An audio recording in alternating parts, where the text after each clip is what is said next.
Hello friends, എല്ലാവർക്കും നമസ്കാരം. നിങ്ങളേവരും കാത്തിരിക്കുന്ന നയനിയുടെയും ആദർശിന്റെയും ഇന്നത്തെ വിശേഷത്തിലേക്ക് എല്ലാ കൂട്ടുകാർക്കും സ്വാഗതം. എല്ലാവർക്കും നല്ലൊരു ദിവസം ആശംസിച്ചുകൊണ്ട് തന്നെ നമുക്ക് ഇന്നത്തെ വിശേഷത്തിലേക്ക് കിടക്കാം. അതിനു മുമ്പായിട്ട് ആരെങ്കിലും നമ്മുടെ ഈ ചാനൽ ആദ്യമായിട്ട് കാണുന്നുണ്ടെങ്കിൽ ഇതുവരെ സബ്സ്ക്രൈബ് ഒന്നും ചെയ്തു വെച്ചിട്ടില്ല എങ്കിൽ തീർച്ചയായിട്ടും ഒന്ന് സബ്സ്ക്രൈബ് ചെയ്ത് വെച്ചോളൂ കേട്ടോ. അതോടൊപ്പം നമ്മുടെ വീഡിയോ ഇഷ്ടപ്പെടുന്നവർ ഇപ്പോൾ തന്നെ ഒരു ലൈക്ക് അടിച്ചിട്ട് വീഡിയോ കാണാൻ വേണ്ടി ശ്രമിക്കണം. അപ്പൊ നമുക്ക് നേരെ വിശേഷത്തിലേക്ക് തന്നെ കടന്നാലോ. തുടങ്ങുമ്പോൾ തന്നെ കാണിക്കുന്നത് വേണുവിനെ പൊക്കാൻ വന്ന നമ്മുടെ നന്ദുവിനെയാണ്. അപ്പൊ നന്ദു വേണുവിനെ നേരെ പോലീസ് സ്റ്റേഷനിലേക്ക് അറസ്റ്റ് ചെയ്ത് കൂട്ടിക്കൊണ്ടു പോകാൻ വന്നിരിക്കുകയാണ്. ഒരു കേസൊന്നും അല്ല, നിരവധി കേസാണ് നമ്മുടെ വേണുവിന്റെ പേരിൽ ചാർജ് ചെയ്തിരിക്കുന്നത്. അങ്ങനെ വേണുവിനെ തൂക്കിയെടുത്ത് കൊണ്ടുവന്നു. അനാമികയാണെങ്കിൽ നീ ആരാടി എന്റെ അച്ഛനെ അറസ്റ്റ് ചെയ്തുകൊണ്ട് പോകാന്, നിനക്ക് എന്ത് അവകാശം അടി ഉള്ളതെന്ന് ചോദിച്ചപ്പോൾ ഞാനേ ഇവിടത്തെ SI അടി, എനിക്ക് അതിനുള്ള അവകാശമുണ്ട്.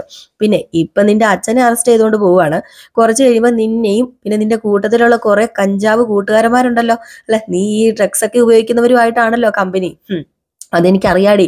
അവരെയും നിന്നെയൊക്കെ ഒരുമിച്ച് ഞാൻ ട്രീറ്റ് ചെയ്തുകൊണ്ട് അങ്ങ് പോലീസ് സ്റ്റേഷനിലേക്ക് പോകാൻ ഒരു ദിവസം വരുന്നുണ്ട്. മര്യാദയ്ക്ക് അയക്കോ, ഇനിയെങ്കിലും നീ അടങ്ങിക്കോ, ഇല്ലെങ്കിലുണ്ടല്ലോ ദേ അനന്തപുരി തറവാട്ടുകാർക്കെതിരെ നീ കുറെ കളിച്ചില്ലേ സോഷ്യൽ മീഡിയയിൽ കിടന്ന്, ആ കളിയല്ല, അതിലും വലിയ നാണം കെട്ട കളിയായിരിക്കും കളിക്കാൻ പോകുന്നത്. എടി നീ നാറൂടി, നീ ഡ്രഗ്സിന് അടിമയാണെന്ന് ഈ നാട്ടിലുള്ള എല്ലാവരും അറിയും, നിന്റെ ജീവിതവും പോകൂടി, നോക്കിക്കോ.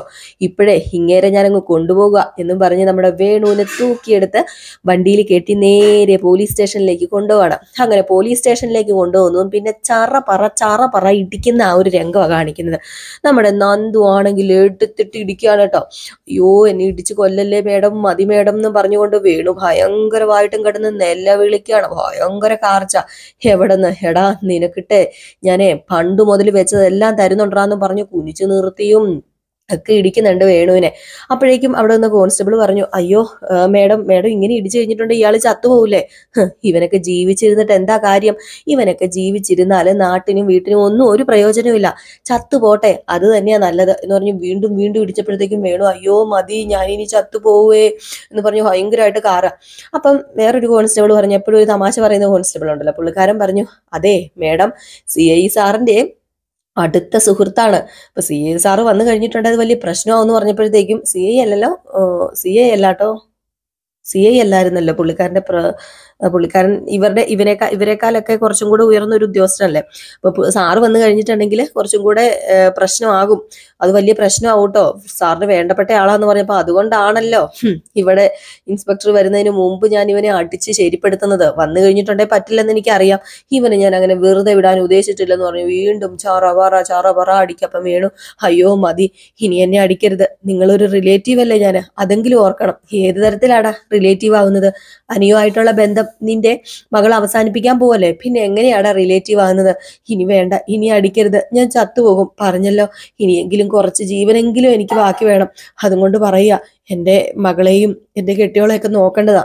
എങ്ങനെ നോക്കാനാടാ നീ ആൾക്കാരെ പറഞ്ഞു പറ്റിച്ച്, ആൾക്കാരെ പറഞ്ഞു വിശ്വസിപ്പിച്ച് എല്ലാവരുടെയും കയ്യിൽ നിന്ന് പൈസയും മേടിച്ചിട്ട് മുങ്ങുമല്ലേടാ നീ?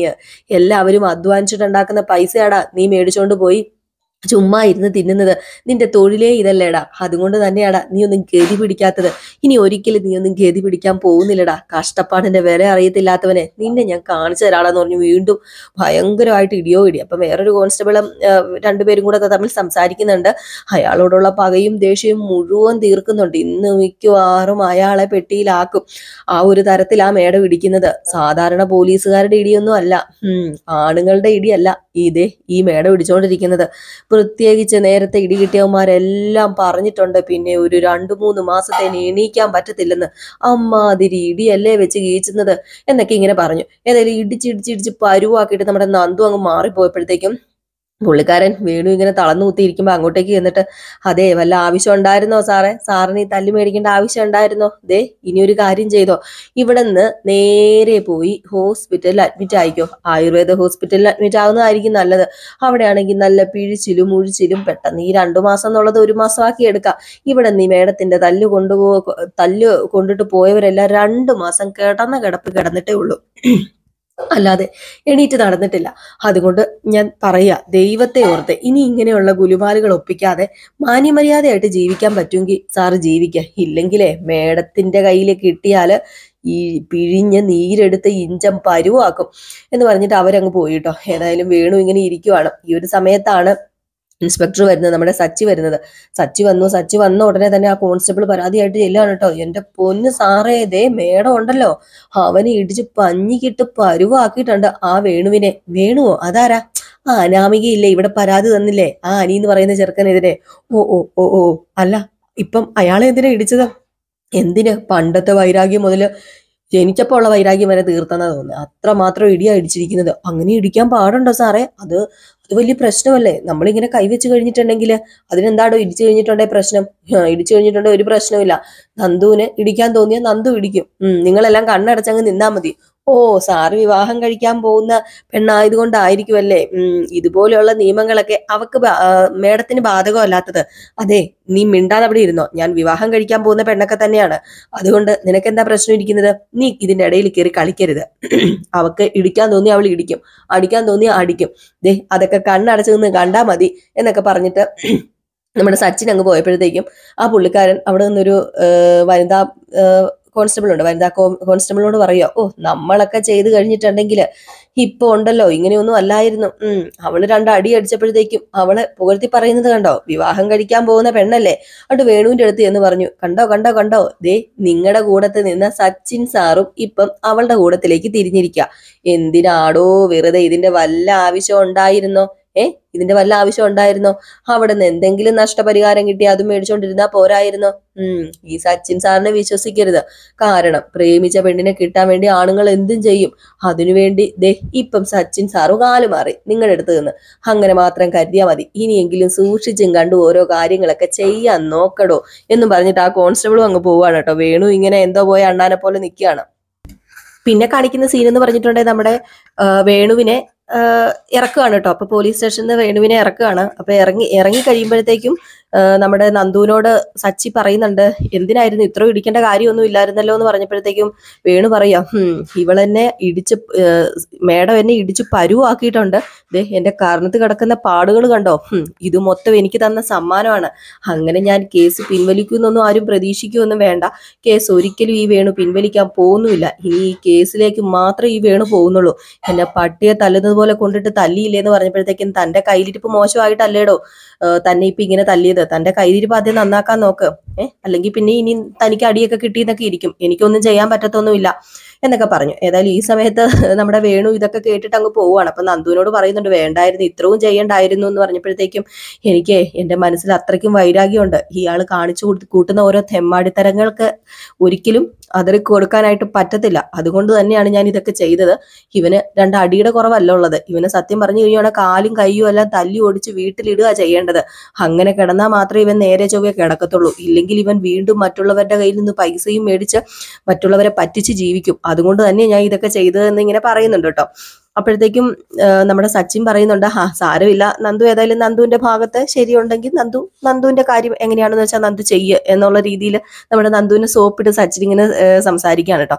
ഇത് കഴിഞ്ഞ് പിന്നെ കാണിക്കുന്ന സീൻ എന്ന് പറഞ്ഞാൽ അനന്തപുരി തറവാടാണ്. അപ്പൊ അനന്തപുരി തറവാട്ടില് നമ്മുടെ മുത്തശ്ശനും മുത്തശ്ശിയും കൂടെ അനിക്ക് പെണ്ണാലോചിക്കാൻ വേണ്ടി നേരെ നന്ദാവനത്തിലേക്ക് പോകാൻ തുടങ്ങുകയാണ്. അങ്ങനെ അനിക്ക് ഭയങ്കര സന്തോഷം. അപ്പൊ അച്ഛമ്മ പറഞ്ഞു, അനിയുടെ മുഖത്ത് സന്തോഷം കണ്ടില്ലേ എന്ന് പറഞ്ഞപ്പോഴത്തേക്കും അവന് പിന്നെ എങ്ങനെ സന്തോഷം വരാതിരിക്കും?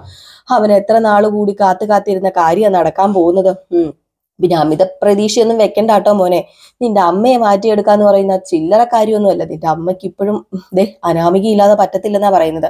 അനാമികയുടെ കൂടെയേ നിന്നെ ജീവിപ്പിക്കത്തുള്ളെന്നൊക്കെയാ പറയുന്നത്. അതുകൊണ്ട് തന്നെ നീ കൂടുതൽ പ്രതീക്ഷ വെച്ചോണ്ടിരിക്കരുതെന്ന് പറഞ്ഞപ്പോഴത്തേക്കും അമ്മ എന്തെങ്കിലും പറഞ്ഞോട്ടെ, അതൊന്നും എനിക്ക് വിഷയമല്ല. മുത്തശ്ശനും മുത്തശ്ശിയും നയനേടത്തെയും ആദർശേട്ടനൊക്കെ സമ്മതിച്ചാ പോരെ, എനിക്ക് അത് മാത്രം മതി. അമ്മ ഇപ്പൊ സത്യം പറഞ്ഞിട്ടുണ്ടെങ്കിൽ വേറെ ഏതോ ലോകത്താ. ആ അനാമിക എന്തോ കൊടുത്ത് മയക്കി വെച്ചിരിക്കുക. അത് ഉറപ്പുള്ള കാര്യം തന്നെയാ. പതുക്കെ അമ്മയ്ക്ക് മനസ്സിലാകും അവൾ ആരാണ് എന്താണെന്നൊക്കെ. ഏതായാലും മുത്തശ്ശനും മുത്തശ്ശിയും ഉണ്ടല്ലോ, എനിക്ക് അത് തന്നെ ഏറ്റവും വലിയ സന്തോഷം. നീ സന്തോഷിക്ക്, ഇനി നിന്റെ ദിവസങ്ങളല്ലേടാ. എന്നിട്ട് മുത്തശ്ശി പറഞ്ഞു, നേരത്തെയൊക്കെ ദേവയാനിയോട് എന്തൊരു സ്നേഹമായിരുന്നു ജാനകിക്ക്. അതൊന്നും പറഞ്ഞിട്ട് കാര്യമില്ല. ജലജയുടെ സ്വഭാവം ഉള്ള ഒരുത്തിയും അവരുടെ വീട്ടുകാരും കൂടെയൊക്കെ ബന്ധം സ്ഥാപിച്ചതോടുകൂടി തന്നെ അവളും ശത്രുപക്ഷത്തായതാണ്. അമ്മ ഇനി എന്ത് പറഞ്ഞാലും ശരി മുത്തശ്ശി, അതൊന്നും കാര്യമാക്കണ്ട. ഇനി എന്റെ ജീവിതത്തിൽ ഒരു പെണ്ണുണ്ടെങ്കിൽ അത് നന്ദു ആയിരിക്കും. വേറൊരാള് എന്റെ ജീവിതത്തിൽ കാണില്ല. അവക്കും എന്നെ വലിയ ഇഷ്ടാ. ഈ പറഞ്ഞത് അവസാനം വരെ പറയണം കേട്ടോ അനി. ഇനി അവിടെ ചെല്ലുമ്പം ആ കൊച്ചിന് നിന്നെ ഇഷ്ടമില്ലെന്ന് പറഞ്ഞു കഴിഞ്ഞിട്ടുണ്ടെങ്കിൽ ഞങ്ങൾ നാണം കേടും. അങ്ങനെ ഒരിക്കലും അവള് പറയില്ല മുത്തശ്ശ. അതെനിക്കറിയാം. അവളുടെ അച്ഛനും അമ്മയും മുത്തച്ഛനും മുത്തശ്ശിയും കൂടെ ചേർന്ന് എല്ലാം ഒന്ന് സെറ്റാക്കിയാൽ മതി. ഓ പിന്നെ സെറ്റാക്കലല്ലേ ഞങ്ങളുടെ പരിപാടി. എടാ ഗോവിന്ദന്റെ കനകയുടെ പൂർണ്ണ സമ്മതമില്ലാതെ നന്ദുവിനെ ഇങ്ങോട്ട് കൂട്ടിക്കൊണ്ടുവരാൻ ഞങ്ങൾ പറയില്ല. അവരുടെ സമ്മതവും കൂടി വേണം. പിന്നെ ഞങ്ങൾക്ക് ചെറിയൊരു പ്രതീക്ഷയുണ്ട്. ഞങ്ങൾ പോയി സംസാരിച്ചു കഴിഞ്ഞാൽ ഗോവിന്ദനും കനകയും വഴിക്ക് വരുന്നറിയാം. അവര് സമ്മതിക്കുന്നു അറിയാം. ആ ഒരു പ്രതീക്ഷയോട് കൂടിയാ പോകുന്നത്. ഇനി അതിനെന്തെങ്കിലും തടസ്സം ഉണ്ടാകുകയാണെങ്കിൽ അത് മാറി കിട്ടാനാ നിന്നോട് പ്രാർത്ഥിക്കാൻ ഞാൻ നേരത്തെ പറഞ്ഞത്. പിന്നെ ഞാൻ പ്രാർത്ഥിക്കാതെ വേണമെങ്കിൽ മുത്തച്ഛനും മുത്തശ്ശിയും മടങ്ങി വരുന്നത് വരെ ഞാൻ പൂജാമുറി തന്നെ തപസ്സിരുന്നോളാം. എങ്ങനെയെങ്കിലും ഞാൻ ആഗ്രഹിക്കുന്ന പോലെ കാര്യങ്ങളൊക്കെ അങ്ങ് നടന്നാ മതി. കാര്യമൊക്കെ ശരിയാ. നിന്റെ ആഗ്രഹം നടന്നു കഴിഞ്ഞാല് നല്ല രീതിയിൽ നീ ജോലി ചെയ്തോണം കേട്ടോ. പിന്നെ നീ ഇങ്ങനെ കളിച്ച് നടക്കരുത്. ആദർശം ഒറ്റ ഒരുത്തനുള്ളത് കൊണ്ടാ നിന്റെ ബ്രാഞ്ചുകള് വേറെ പ്രശ്നങ്ങളൊന്നും ഇല്ലാതെ മുന്നോട്ടേക്ക് പോകുന്നത് അറിയാലോ. നിന്റെ ബ്രാഞ്ചുകൾക്ക് പരിക്ക് പറ്റില്ല എന്ന് മാത്രല്ല, നിന്റെ ബ്രാഞ്ചിലായിരുന്നല്ലോ ഈ തവണ സെയിൽ കൂടുതലും. അതൊക്കെ ആദർശിന്റെയും അവിടുത്തെ ആൾക്കാരുടെയൊക്കെ മിടുക്ക. അല്ലാതെ നീ എന്താ ചെയ്തത്? ഒന്നും ചെയ്തിട്ടില്ലല്ലോ. തിരുവോണത്തിന്റെ അന്ന് പോലും ഇവൻ ടെൻഷൻ അടിച്ച് നടക്കല്ലായിരുന്നോ? എന്തെങ്കിലും ചെയ്തോ? മുത്തശ്ശ, ഞാൻ ചിന്തിക്കുന്ന പോലെ കാര്യങ്ങളൊക്കെ നടക്കണമെങ്കിലേ ഞാൻ വിചാരിക്കുന്ന പോലെയൊക്കെ സംഭവിക്കണം. പിന്നെ ഞാൻ പറഞ്ഞല്ലോ, അതെല്ലാം കഴിഞ്ഞിട്ടുണ്ടെങ്കിൽ ഞാൻ കമ്പനിയെ ശരണം എന്ന് പറഞ്ഞ് നടന്നോളാം. നീ അങ്ങനെ നടക്കുമൊന്നും വേണ്ട. ഡ്യൂട്ടി സമയത്ത് നിന്നെ ഏൽപ്പിച്ച ജോലി അത് നീ കൃത്യമായിട്ട് ചെയ്താൽ മതി. എന്നാ പിന്നെ വാ, നമുക്ക് ഇറങ്ങാടോ എന്ന് പറഞ്ഞ് നമ്മുടെ മുത്തശ്ശിനെയും കൂട്ടി മുത്തശ്ശൻ പോവുകയാണ്. അതിന് മുത്തശ്ശിക്ക് ഒരു ഉമ്മയൊക്കെ കൊടുക്കുന്നുണ്ട് കേട്ടോ.